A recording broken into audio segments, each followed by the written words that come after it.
We get first dibs trying out this new game, ahead of its reported launch in the second half of 2021. Known as Tower of Fantasy, it's geared around stories set in an open world.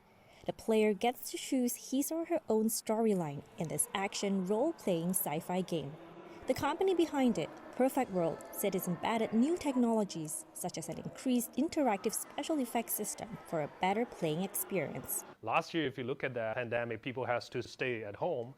All the products are actually more reactive. They have to produce online content, online way of accessing for their consumers. But this year, when they get used to it, when they become forming a habit of consuming online content, they will again pursue better experience. Sony launched their PlayStation 5 in China in May. It's receiving a lot of hype at its booth. It's not just about the mobile game or PC game.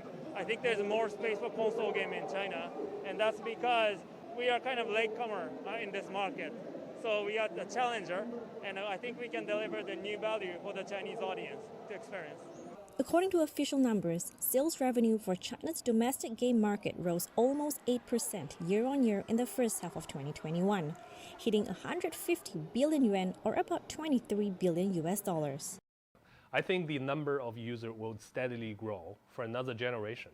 The reason is very simple.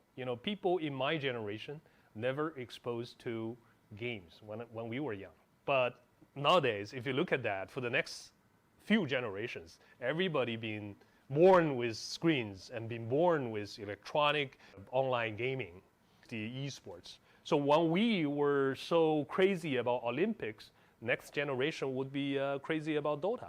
Still, fans want Chinese game developers to do more.